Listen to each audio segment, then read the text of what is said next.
Good evening students, good evening to all of you.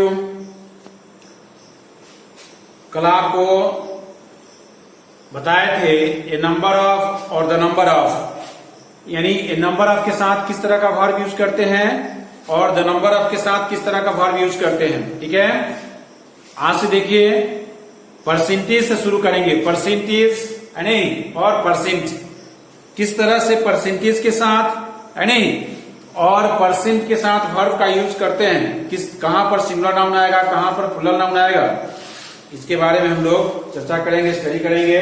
तो subject verb agreement यानी topic है subject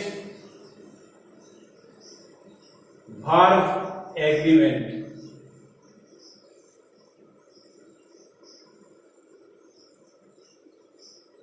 subject verb agreement, ठीक है। अब देखिए परसेंटेज, आज परसेंटेज से और परसेंट से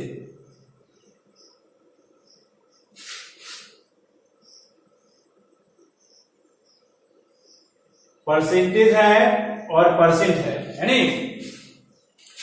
तो किस तरह का वर्ब यूज करते हैं परसेंट के साथ।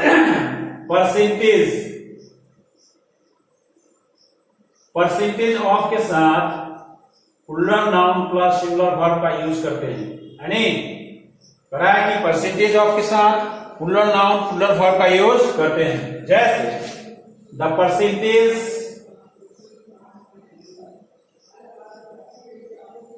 परसेंटेज ऑफ गुड पर्सन्स या गुड मैन, कुछ भी लिखे आप स्टूडेंट्स, इज स्मॉल, यानी तो याद क्या रखना है कि सेंटेंस में अगर परसेंटेज का यूज हो, इसके बाद ऑफ आया तो इसके बाद प्लूरल नाउन का यूज करेंगे, लेकिन वर्ब जो होगा वह हमेशा सिंगुलर होगा। क्या होगा? हमेशा सिंगुलर वर्ब का यूज करेंगे, यानी ठीक इसी तरह से परसेंट है तो परसेंट के साथ अगर सिंगुलर नाउन आता है तो सिंगुलर वर्ब, और इसी परसेंट के साथ यानी अगर प्लूरल नाउन आता है तो क्या करते हैं, प्लूरल वर्ब का यूज करते हैं, यानी समझ में आ गया। जैसे सेंटेंस है 40% ऑफ दी मैंगोज, 40%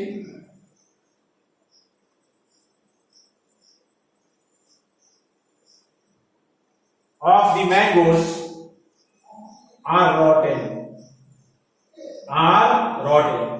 तो यहां पर यानी देखिए परसेंट है तो परसेंट के बाद कैसा नाउन आया है, ये प्लूरल नाउन आया है, तो प्लूरल नाउन आया तो क्या किया गया, प्लूरल वर्ब। इसी जगह पर सेम सेंटेंस अगर लिखे और 40% ऑफ शुगर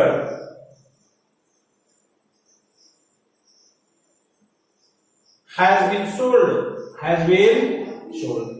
तो यहां पर परसेंट है, परसेंट के बाद क्या है, सिंगुलर नाउन यानी अनकाउंटेबल नाउन है, तो क्या किया गया, सिंगुलर वर्ब का यूज किया गया। ठीक है, तो याद रखिए कि परसेंट के साथ जैसा नाउन आएगा वैसा वर्ब, और परसेंटेज के बाद यानी ऑफ आएगा, इसके बाद प्लूरल नाउन आता है और सिंगुलर वर्ब का यूज करते हैं। ठीक है, नोट डाउन कीजिए।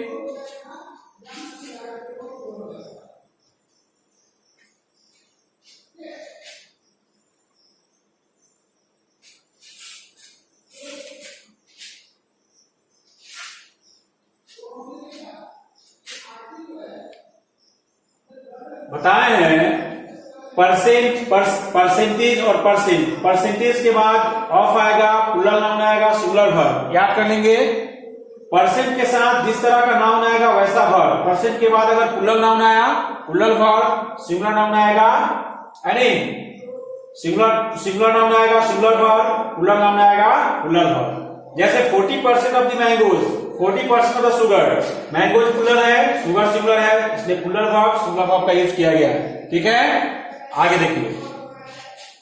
अब चलिए सिंगुलर कलेक्टिव नाउन। ठीक है,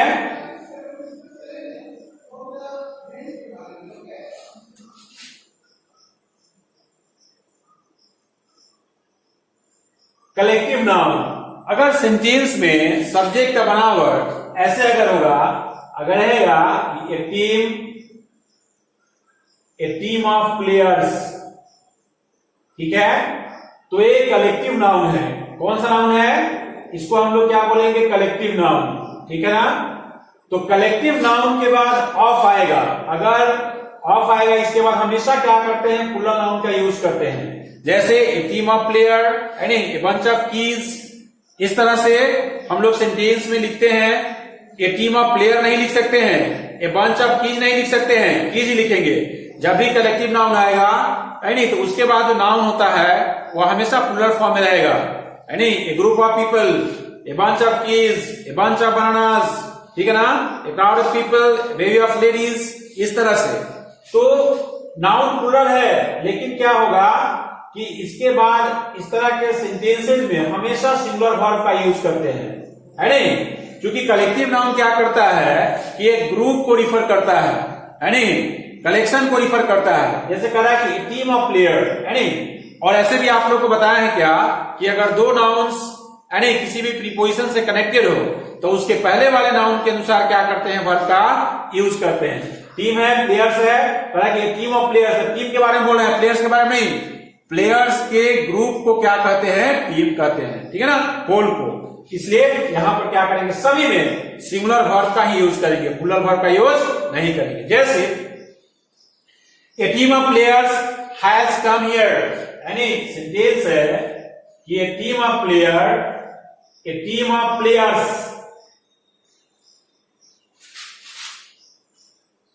हैज कम हियर, ठीक है।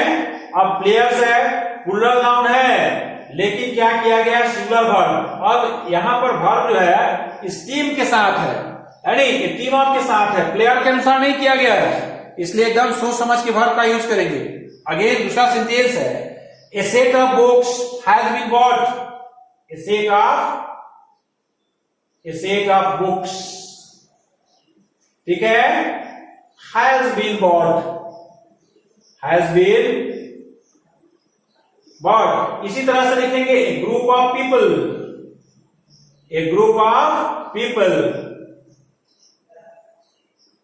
हैज अराइव्ड, समझ में आ गया? तो a set of books group है, सब में प्लुरल नाउन है, यहां पर नाउन जो है प्लुरल है, लेकिन याद रखिएगा इसके बाद हमेशा सिंगुलर वर्ब का यूज करते हैं, हमेशा सिंगुलर वर्ब का यूज करेंगे, प्लुरल वर्ब का यूज नहीं करेंगे, ठीक है। टीम का यूज अगर प्लुरल नाउन की तरह होगा यानी तभी हम लोग क्या करेंगे? प्लुरल वर्ब की तरह यूज करेंगे। टीम कॉमन नाउन भी है, कलेक्टिव नाउन भी है, एक नाउन को डिफरेंटली यूज करते हैं, समझ में आ गया? जो कलेक्टिव नाउन है वह कॉमन नाउन हो सकता है, यानी जो मैटेरियल नाउन है वह कॉमन नाउन हो सकता है, सबका यूज पढ़ना होता है, ठीक है। आगे देखिए,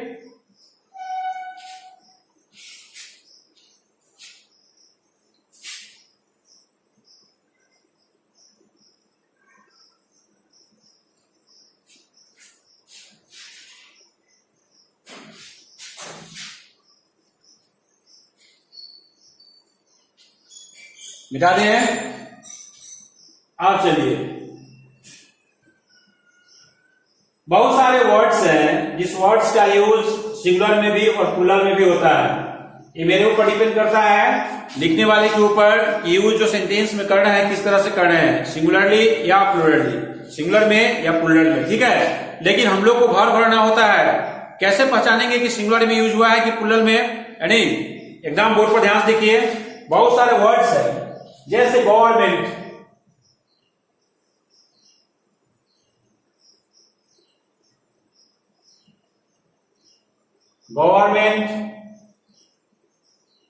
पब्लिक, स्टाफ, कमिटी, और भी है कंपनी,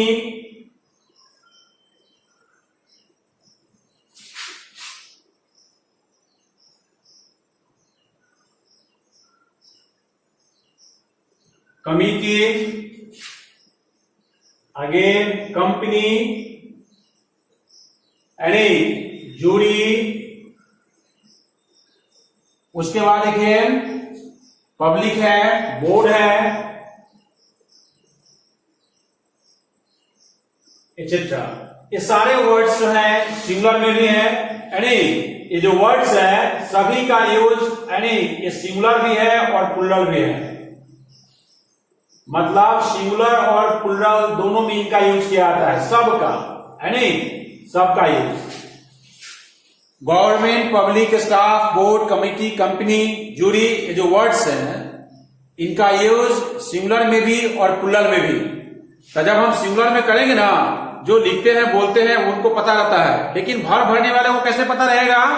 तो सेंटेंस में इसके साथ यानी कुछ वर्ड्स हैं जिसका यूज किया जाता है, जैसे इट्स और देयर, यानी देखिए जैसे government, public, staff, committee, company, jury, board, ये वर्ड्स हैं, इसको हम लोग सिंगुलर कंसीडर करेंगे कब? जब इसके साथ इट्स का यूज किया होगा तब, यानी इसी वर्ड्स को हम प्लुरल कंसीडर करेंगे कब? जब इस वर्ड्स के साथ इन सभी वर्ड्स के साथ क्या होगा सेंटेंस में देयर का यूज किया होगा तब, यानी जैसे सेंटेंस देखिए लिखा है the jury were divided, the jury were divided,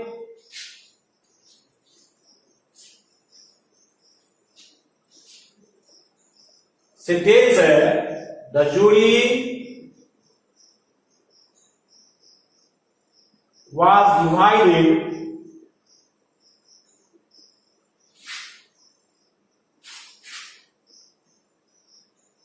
in its opinion, अब चलिए तो यहां पर जूरी जो है यह सिंगुलर नाउन की तरह यूज हुआ है। कैसे पता चल रहा है? तो यहां पर इट्स जो होता है वह क्या होता है? सिंगुलर होता है। इट का यूज इट्स पोसेसिव एडजेक्टिव होता है, जो इट सिंगुलर फॉर्म में हमेशा यूज होता है नहीं? तो इट है। अब इसी को लिखेंगे, अगर सेंटेंस में अगर इसी वर्ड्स को लिखे कि jury, the jury were divided in their opinion, तो देयर क्या है? प्लुरल है, यानी ये सिंगुलर प्रोनाउन, सिंगुलर एडजेक्टिव है, यहां पोसेसिव एडजेक्टिव है, यानी ये भी पोसेसिव एडजेक्टिव है, लेकिन क्या है? यह सिंगुलर है, और देयर क्या है? प्लुरल है, ठीक है ना? तो इसी तरह से सभी वर्ड्स के साथ आप जिस तरह अगर इसको सिंगुलर यूज करना चाहते हैं तो सिंगुलर कर सकते हैं, प्लुरल यूज करना चाहते हैं तो प्लुरल कर सकते हैं। आपको भर भरना होता है तो आप क्या देखेंगे? जैसे यहाँ पर इट्स है तो यहाँ पर सिंगुलर वर्ब भी होगा, जैसे यहाँ पर देयर्स है तो यहाँ पर प्लुरल वर्ब भी होगा, सेंटेंस के अनुसार जो भी हो, है नहीं? प्लुरल वर्ब का यूज करेंगे। तो आप क्या करेंगे? भर भरेंगे इट्स और देयर दे करके। इट्स होगा तो सिंगुलर और देयर होगा तो प्लुरल, ठीक है? लिखिए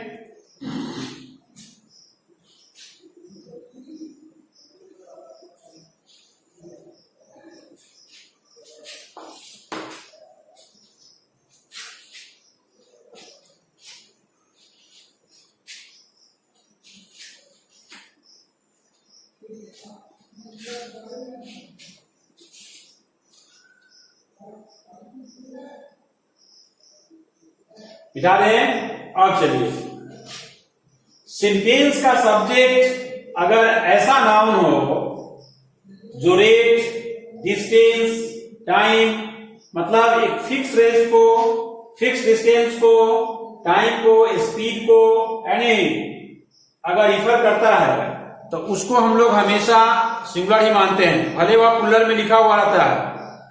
बहुत इंपॉर्टेंट बात, आप लोग ध्यान दीजिए, ध्यान देके सुनिए।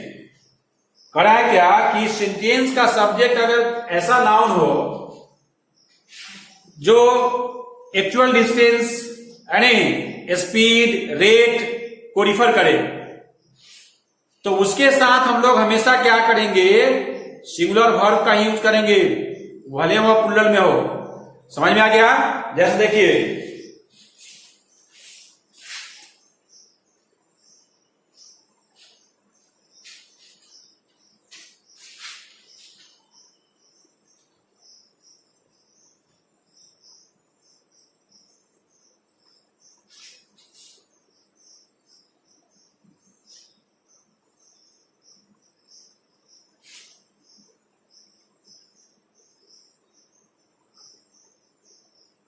some nouns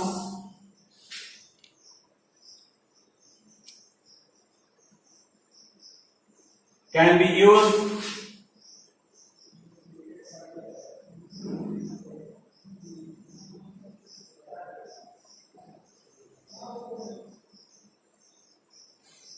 in the sentences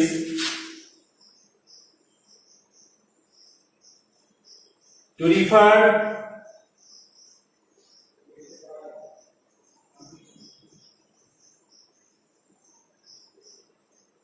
certain distance,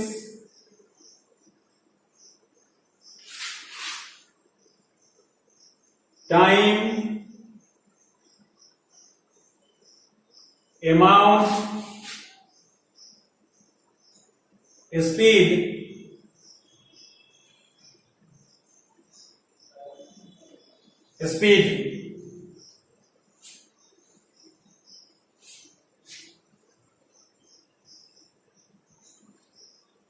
weight,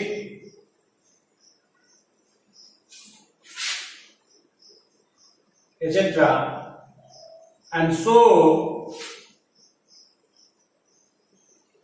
similar verbs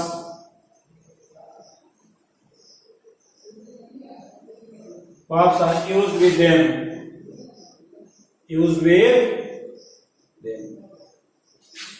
समझ में आ रहा है? जैसे एग्जांपल्स है 10 माइल्स, अगर सेंटेंस लिखते हैं कि 10 माइल्स, 20 माइल्स, 40 माइल्स, 100 माइल्स, है नहीं, तो सेंटेंस में यहां पर माइल्स लिखा हुआ है या प्लूरल है नहीं, लेकिन 10 माइल्स जो है एक सर्टेन डिस्टेंस को रिफर कर रहा है नहीं। तो इसके साथ हम लोग क्या करेंगे, 10 सिंगुलर वर्ब का यूज करेंगे। किसका यूज करेंगे? माइल्स है नहीं, करा कि 10 माइल्स अगर डिस्टेंस को बताएं तो यह दिखाई नहीं दे रहा है कि यहां कितना है, ठीक है ना। तो सर्टेन डिस्टेंस को, सर्टेन अमाउंट को, सर्टेन स्पीड को, सर्टेन वेट को अगर रिफर करें कोई वर्ड्स है नहीं, तो उसके साथ हमेशा हम लोग क्या करेंगे, सिंगुलर वर्ब का यूज करेंगे। 10 miles is not a long distance,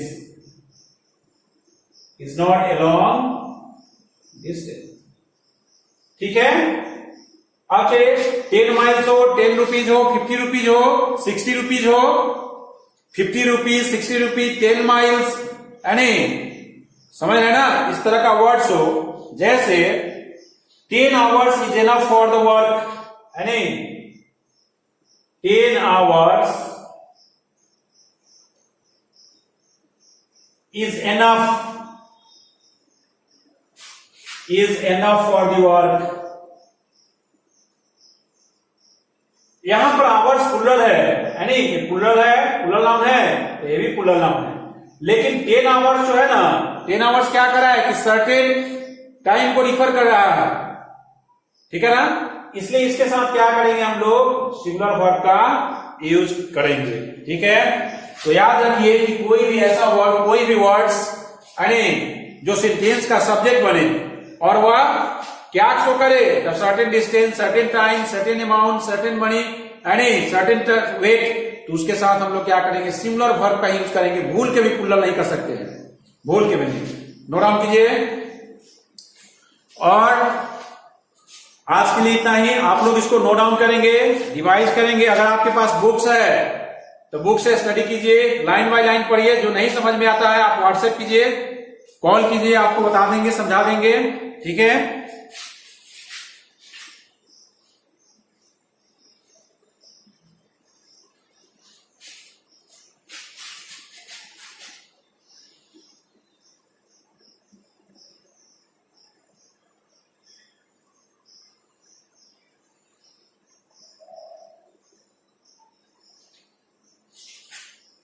फिर कंटिन्यू करेंगे कल। तब तक के लिए इतना ही। आप लोग पढ़ें।